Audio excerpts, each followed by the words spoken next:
Order! Order, I say!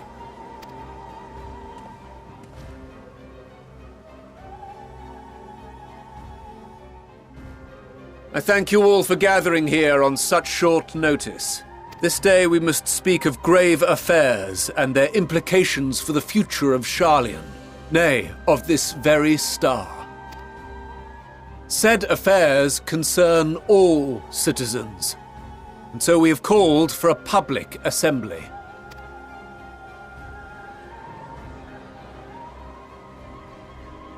You may have heard rumors of the Talopheroi, and the havoc these madmen wreak abroad.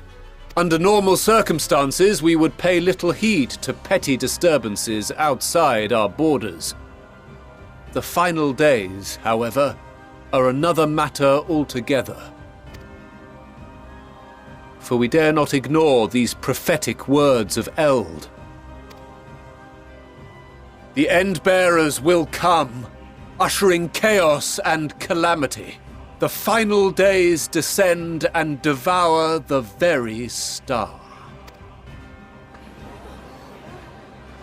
I've never heard this prophecy. Is it true? Will all that really happen? Calm yourselves. The time has come to speak of the Forum's most sacred duties. But first...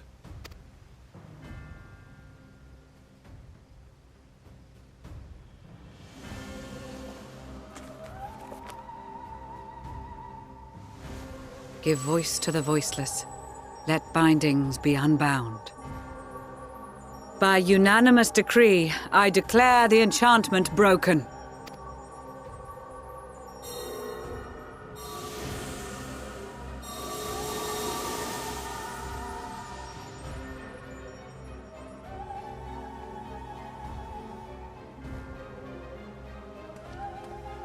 Master Leveilleur, if you would. Very well.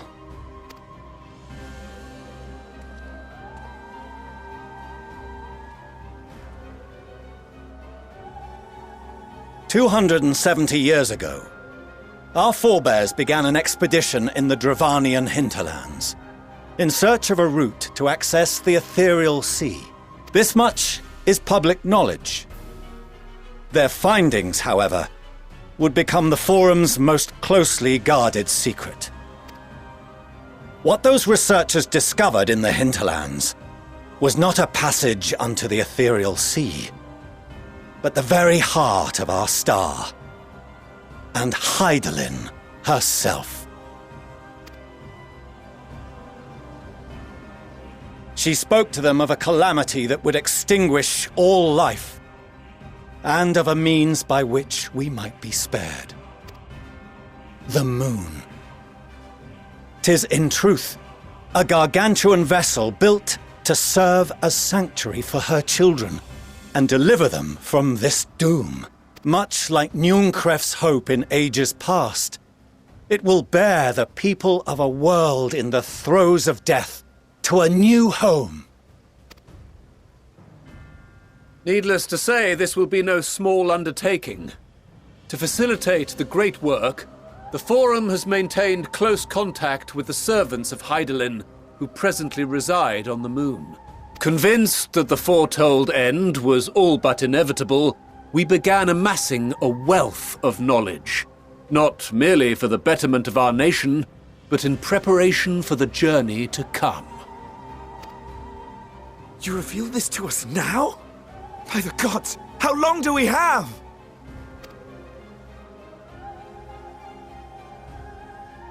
While we cannot say with certainty, we believe the hour to be nigh. We received a transmission from the moon suggesting as much not long ago. Which is why we must in earnest begin preparations for the great exodus. For his impressive contributions, and the leadership he demonstrated during our withdrawal from Dravania, we have elected Master Leveilleur to oversee this initiative.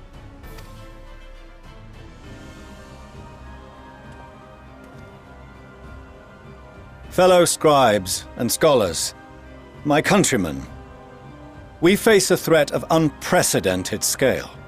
We must challenge the trials before us with composure and conviction if we are to find salvation. The wisdom of Sharlayan has ever been a shining beacon in the darkness, and so it shall continue to be. It is our solemn charge to see our heritage preserved for future generations. For those who will come after, we will brave a new frontier.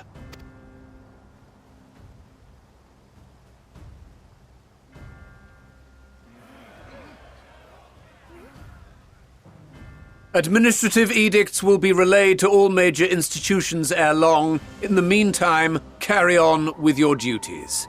With that, I hereby call this assembly to a close.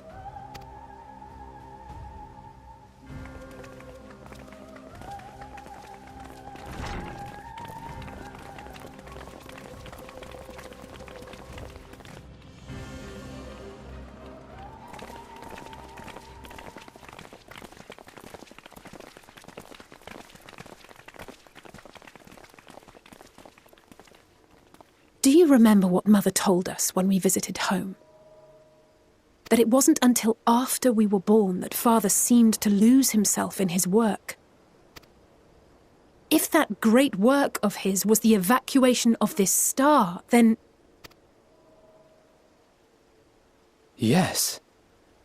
It wasn't for his benefit.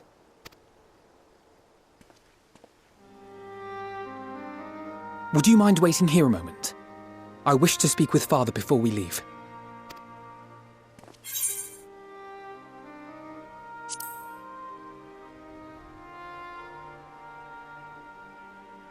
Thank you. I shan't be long. If it's all the same to you, I have a few choice words to share with Father as well.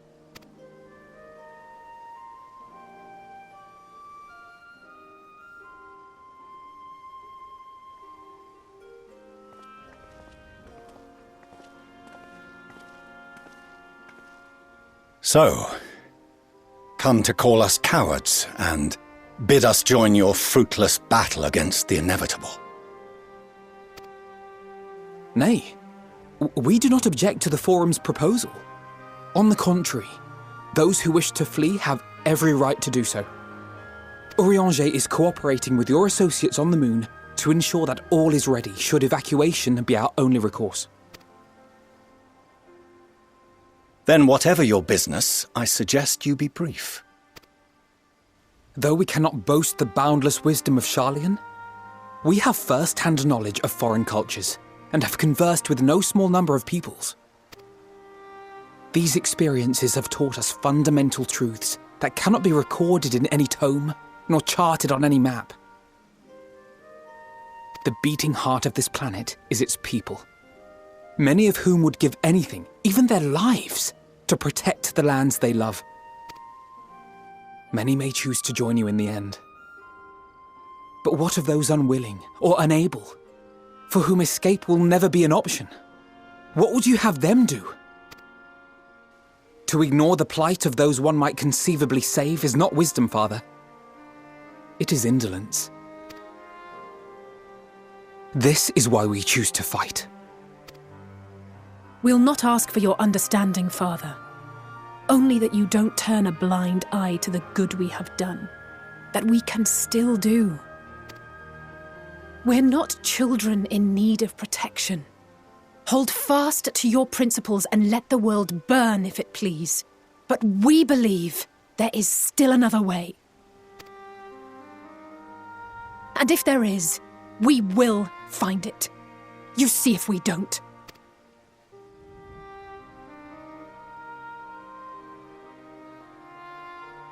Do as you will. Just stay out of our way.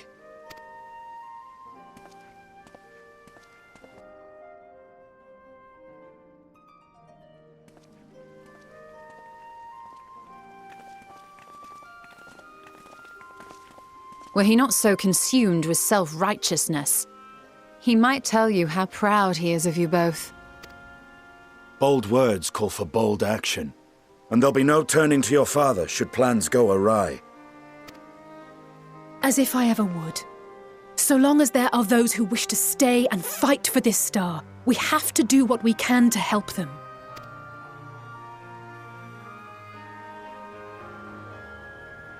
And if we're to do that, we'll need to be well rested. Wouldn't you agree? And having triumphed over what we once thought to be the source of all evil, I can think of no one in greater need of at least a dozen winks.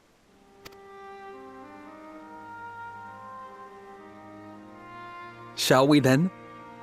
To the Annex, to prepare for tomorrow.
You're still awake. Good. Might I trouble you to stand still for a moment?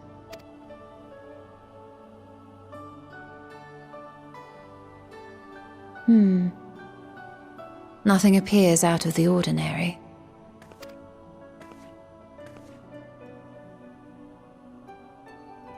A precautionary measure. You will recall that serving as a vessel for abundant light in the First very nearly ended poorly.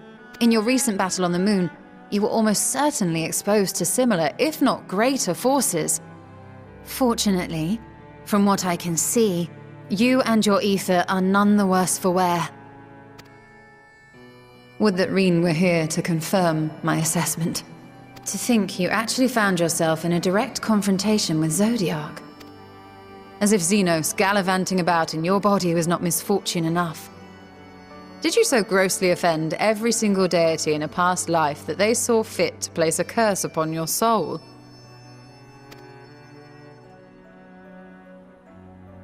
Forgive me. That was in poor taste. I recall vividly how battered and broken it was in the depths of Amarot. Would that you could have seen it with your own eyes. Mayhap then you would understand why the greater part of me is glad you did not. It was a horror beyond description.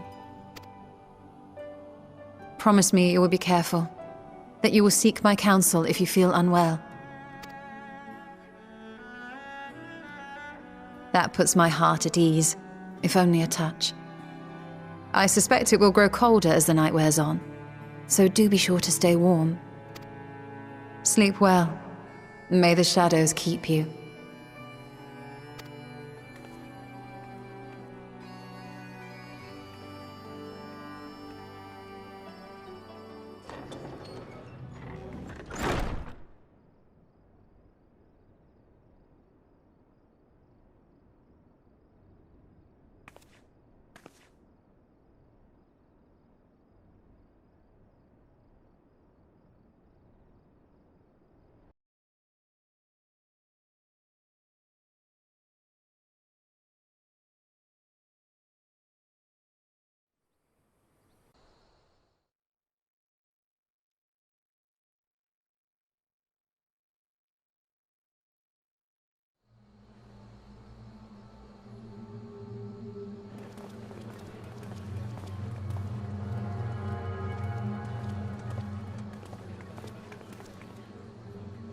Thank the gods that tower is gone.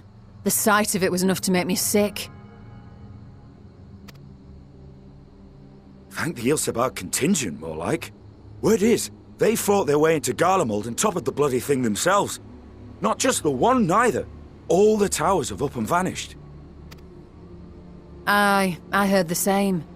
Commander Aldin and his troops helped keep casualties to a minimum, too. But is it true they brought back tempered Garlean soldiers? As Commander Aldin tells it, they've a treatment for that now. But don't you worry. Cured or not, they've no plans to bring them into the city proper. I see. Well, that's a relief then.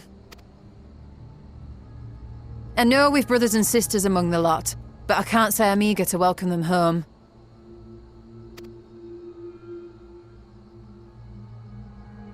Wanted to think about it for a while yet. They're to be looked after in Alagana for the time being.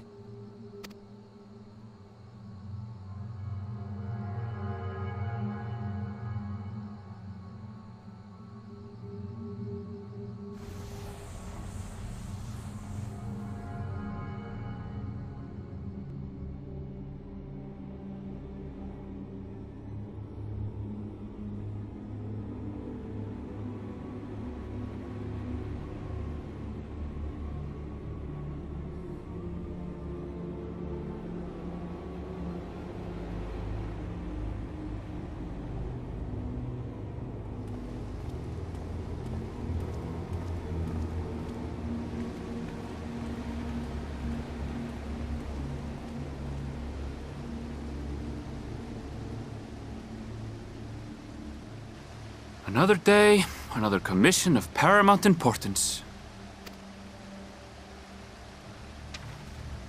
Well, what have we here?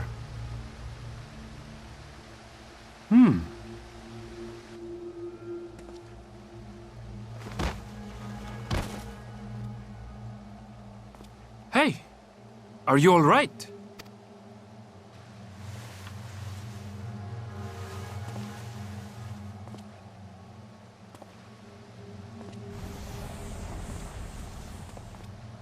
Was that? No. The shadows play tricks, nothing more.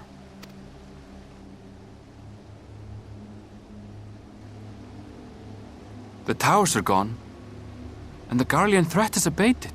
And yet, why does it feel as though it's about to get much, much worse?